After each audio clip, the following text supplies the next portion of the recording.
Hello students, welcome back on my channel. आज जो हमारा टॉपिक है, today we will discuss upon motion and speed. Motion और speed के बीच में डिफरेंस जानने की कोशिश करेंगे हम आज। देखो, मोशन जिसको हम दूरी बोलते हैं, क्या डेफिनेशन है मोशन की? Position of a body changes with respect to surrounding. यानी कि कोई बॉडी है, कोई ऑब्जेक्ट है, उसकी पोजीशन, उसकी स्थिति जो है वो चेंज होती है, बदलती है विद रिस्पेक्ट टू सराउंडिंग। जो हमारा सराउंडिंग है उसके साथ उसकी जो है स्थिति बदलती है। जैसे आप एक बस में बैठे हुए हैं, है ना, तो आपकी स्थिति भी लगातार बदल रही है विद रिस्पेक्ट टू जो साइड में जो ऑब्जेक्ट है, जैसे ट्रीज हैं या बिल्डिंग्स हैं, उसके साथ आपकी पोजीशन भी जो है वो चेंज होती है। और हमें हमें क्या लगता है कि जो प्लांट है उनकी पोजीशन चेंज हो रही है, जो बिल्डिंग है उनकी पोजीशन जो है वो चेंज हो रही है विद रिस्पेक्ट टू अस। तो कहने का मतलब है कि position of a body change with respect to surrounding. तो सराउंडिंग के साथ जो किसी ऑब्जेक्ट की हमारी स्थिति बदलती है उसको हम क्या बोलते हैं? दूरी जो है वो बोलते हैं। और सेकेंड है स्पीड। स्पीड को हम बोलते हैं चाल। चाल क्या होती है? देखो, rate of change of motion. ठीक है, जो हमारी स्थिति बदल रही है वो किस रेट से बदल रही है, ठीक है, किस दर से बदल रही है, उसको हम बोलते हैं स्पीड। अब देखो, इसको हम एक एग्जांपल के साथ करने की कोशिश करते हैं। जैसे मानो कोई गाड़ी है, ए बी, ये डिस्टेंस है, मान लो ये 100 मीटर, 100 मीटर मैंने इसको डिस्टेंस मान लिया। और कोई गाड़ी है सी, ठीक है। अब ये गाड़ी ए से चलती है और इसने बी पे पहुंचना है, और ए से बी तक पहुंचने में ये लगाती है 30 सेकेंड का टाइम, 30 सेकेंड का टाइम, ठीक है। और सेकंड केस में, ये फर्स्ट केस है, सेकंड केस में देखो 100 मीटर वैसे ही मैं डिस्टेंस ले लेता हूं, और ये कोई गाड़ी है डी, जिसको मैंने मान लिया डी है। अब ये गाड़ी क्या कर रही है? यहां से ए पॉइंट से बी पॉइंट, यानी कि 100 मीटर की दूरी को ये कितने 40 सेकंड में ये कवर कर रही है, ठीक है। तो इसकी चाल अगर हम निकालना चाहते हैं, स्पीड इसकी निकालना चाहते हैं, तो इसका जो फार्मूला होता है वो होता है distance upon time. Distance upon time, यानी कि किसी वस्तु ने एक पर्टिकुलर समय के ऊपर कितनी दूरी जो वो तय की, उसको हम बोलते हैं स्पीड। तो उसका फॉर्मूला है डिस्टेंस अपॉन टाइम। तो यहां पे देखो, डिस्टेंस कितनी है 100, और टाइम कितना है यहाँ पे 30 सेकेंड। तो इसकी जो स्पीड आएगी वो कितनी आएगी? यहाँ पे इसकी आएगी 3.3 मीटर पर सेकेंड। जो एक कार थी हमारे पास, 3.3 मीटर पर सेकेंड, एक सेकेंड में वो 3.3 मीटर डिस्टेंस जो वो कवर कर रही है। और सेकेंड केस में अगर हम देखते हैं, सेकेंड केस में डिस्टेंस वही है, और यहां पे मैंने टाइम कितना लिया है 40 सेकेंड का। तो इसका जो स्पीड आएगी वो कितनी आएगी? 2.5 मीटर पर सेकेंड, यानी कि एक सेकेंड में ये 2.5 मीटर जो है वो डिस्टेंस कवर कर रही है, ठीक है। तो ये होती है स्पीड। ओके, तो ये ए कार की थी, ये बी कार की थी। अब नेक्स्ट है मेरे पास यूनिट्स। देखो, यूनिट्स क्या है इसका? यूनिट्स जो है कैसे निकालते हैं? देखो, जैसे इसका फार्मूला, किसी का भी अगर आपने यूनिट निकालना तो उसका सबसे पहले आप उसका फार्मूला लिखो, और फिर उसके छोटे छोटे यूनिट देखो कि कौन सा उसका यूनिट बनता है। जैसे अब डिस्टेंस को हम मीटर में भी मापते हैं, है ना, मीटर के बाद सेंटीमीटर में भी मापते हैं, और किलोमीटर में भी मापते हैं, मिलीमीटर में भी मापते हैं ना। और टाइम का आपको पता है, टाइम को हम सेकंड में मापते हैं, मिनट में भी मापते हैं, और हावर में भी मापते हैं। तो अगर इसका मैं छोटे यूनिट की बात करूं या एसआई यूनिट की बात करूं, जो स्टैंडर्ड इसका यूनिट है वो यहाँ पे डिस्टेंस का मीटर हो गया, और टाइम का हो गया सेकंड। तो ये बन गया मीटर पर सेकंड, ठीक है, मीटर पर सेकंड। इसको अगर मैं ऐसे भी लिख सकता हूं, मीटर एस -1। जब मैं इसमें ऊपर ले जाता हूँ तो इसकी पावर जो है वो माइनस में हो जाती है। तो मीटर पर सेकंड जो इसका यूनिट बनता है। और किसी का भी यूनिट जो होता है उसको हम सिंगुलर ही लिखते हैं, जैसे मीटर पर सेकंड, मीटर्स पर सेकंड्स नहीं लिखते हैं। किसी का भी यूनिट जो है उसको हम सिंगुलर में ही लिखते हैं। अच्छा, नेक्स्ट है uniform and non uniform motion. ये क्या होती है uniform and non uniform motion? एक समान गति और असमान गति। इसको थोड़ा सा हम समझने की कोशिश करेंगे। देखो विद एग्जांपल हम करेंगे। यूनिफॉर्म मोशन क्या होती है? जैसे मानो ए और बी एक डिस्टेंस है, मान लो ये 400 मीटर की डिस्टेंस है।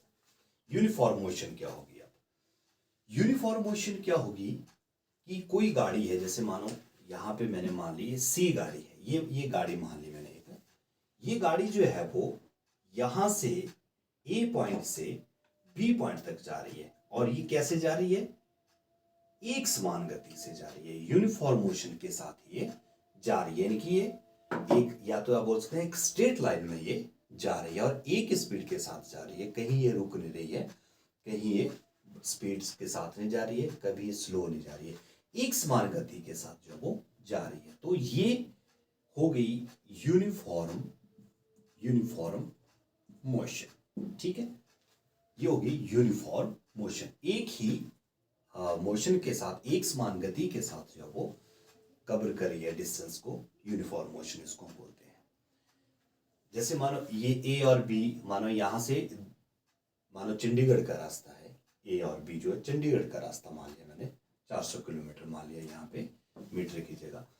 तो अब यहाँ से चंडीगढ़ को जो गाड़ी जाएगी वो एक स्पीड के साथ नहीं जाएगी, लगातार एक स्पीड के साथ वो नहीं चलती रहेगी।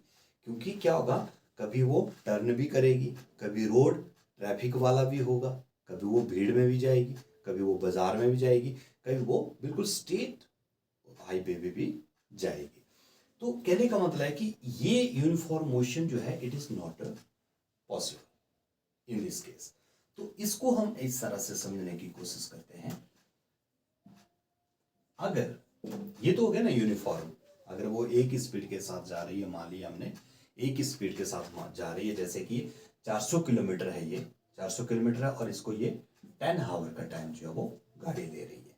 तो सीधा सा होगा 400/10, यानी कि इसकी 40 किलोमीटर पर आवर इसकी स्पीड आ जाएगी। मतलब एक घंटे में ये 40 किलोमीटर जा रही है ना। और इसका जो एवरेज निकली वो 40 किलोमीटर पर आवर निकल गई। सीधा सा 400 किलोमीटर 10 घंटे में कवर करिए, एक घंटे में वो 40 ही कर रही है। बट एक्चुअली ये पॉसिबल नहीं होता है, क्योंकि मैंने बताया आपको कि रास्ते में क्या होगा। जैसे अगर मैं यहाँ इस रास्ते की बात करूंगा ए और बी की, तो मैंने बोला यहाँ पे कोई रास्ता ऐसा होगा जो खराब भी हो सकता है ना। वो रास्ता खराब भी हो सकता है, ऐसे टेढ़ा मेढ़ा हो सकता है। कई जगह क्या हो सकता है कि वो ट्रैफिक भी हो सकता है, इस एरिया में मान लो ट्रैफिक भी हो सकता है, और ये एरिया हो सकता है बिल्कुल सीधा हो, यहाँ पे कुछ नहीं है, ये बिल्कुल स्ट्रेट जा रहा हो, ठीक। और यहाँ पे भी हो सकता है कुछ टर्न हो, यहाँ पे भी गाड़ी की स्पीड जो वो अलग अलग हो जाएगी। मानो इसकी डिस्टेंस वो मान लिया हमने 400 किलोमीटर है, और ये गाड़ी कितना टाइम ले रही है? उतना ले रही है 10 घंटे, 10 आवर ले रही है। तो एवरेज इसकी क्या आएगी? एवरेज उसकी वही आएगी 40 किलोमीटर पर आवर आएगी। बट इसमें क्या होगा, देखो जैसे गाड़ी ए से सी तक, सी से डी तक, डी से ई तक, टोटल डिस्टेंस तो ए और बी है 400 किलोमीटर जो मैंने बताई। लेकिन यहाँ पे जो पाथ है वो डिफरेंट है, रास्ता जो है डिफरेंट। जैसे मैंने यहाँ पे बताया ना आपको, रास्ता जो है इसमें टेढ़ा मेढ़ा हो सकता है, कच्चा रोड हो सकता है। तो यहाँ पे क्या होगा, यहाँ पे गाड़ी जो है वो कम टाइम लगेगी, कम स्पीड के साथ जो है वो चलेगी। यहाँ ट्रैफिक में और कम चलेगी, यहाँ पे बिल्कुल फास्ट जा सकती है, और यहाँ पे टर्न है, यहाँ पे थोड़ी सी और कम जा सकती है, ठीक है। तो मानो कि ए से सी तक इस गाड़ी ने लगा दिए 3 आवर, यहाँ पे 3 आवर लगा दिए इसने यहाँ पे, फिर ट्रैफिक में पहुंच गई, ट्रैफिक में यहाँ इसको ट्रैफिक में निकलने में मानो 1 आवर लग गया, है ना। नॉन यूनिफॉर्म मोशन बढ़ रही है ना, यहाँ पे अलग स्पीड से, यहाँ पे अलग स्पीड से, यहाँ बिल्कुल सीधी हो गया रोड, तो यहाँ कुछ नहीं था इसको, तो यहाँ पे मान लो ये इसने इस डिस्टेंस को कवर करने के लिए लगा दिए 5 आवर लगा दिए, जैसे मैंने 5 आवर लिख दिया, है ना। तो ये 5, 6 और 9 हो गए। आगे फिर जो डिस्टेंस बची ई और बी वो इसने 1 आवर में कवर कर दी, मतलब टोटल टाइम इसने 10 आवर लिया, ठीक है। और इसकी एवरेज 40 किलोमीटर ही आई, 40 किलोमीटर ही आएगी, 10 घंटे लिए इसने। लेकिन यहाँ पे दिक्कत क्या हो गई कि यहाँ पे ये जो मोशन हो गई गाड़ी की वो एक जैसी नहीं थी, एक समान जो वो नहीं थी, वो कभी रुक रही थी, कभी वो ट्रैफिक में थी और रुक रही थी, कभी वो स्पीड के साथ चल रही थी और कभी फिर वो थोड़ी और कम या मीडियम उसमें स्पीड में वो जा रही थी। तो ये नॉन यूनिफॉर्म बोलते हैं इसको, असमान गति जो है वो बोलते हैं। उसके बाद एवरेज स्पीड है, देखो एवरेज स्पीड जो होगी, अब जैसे मैंने यहाँ पे आपको बताई एवरेज स्पीड क्या है इसकी, इसकी एवरेज स्पीड यहाँ पे आ गई 40 किलोमीटर पर आवर ही आई इसकी एवरेज जो आ गई। ऐसे ऐसे हमने बीच बीच में इसमें निकाली कि यहाँ पे इसने 3 घंटे लगाए, डिस्टेंस इसने कम कवर कर ली, है ना। जैसे अब जो 400 है ना उसी को हम डिवाइड करेंगे यहाँ पे। जैसे मानो यहाँ पे मैं मान लेता हूँ ये चल पड़ी यहाँ पे 100 किलोमीटर, ठीक है। अब उसके बाद थोड़ा सा ट्रैफिक में फंस गए, यहाँ पे चल पड़ी है 80 किलोमीटर, ठीक है। उसके बाद यहाँ पे बिल्कुल स्ट्रेट लाइन में चलिए, यहाँ पे इसको कोई दिक्कत जो वो नहीं आई, तो यहाँ पे ये चल पड़ी मानो इसको मान लेते हैं 120 किलोमीटर इसने यहाँ पे कवर कर दिया, है ना। तो यहाँ पे हो गया 300 तक हो गया, फिर बच गया यहाँ पे 100 किलोमीटर इसने यहाँ पे कवर कर लिया।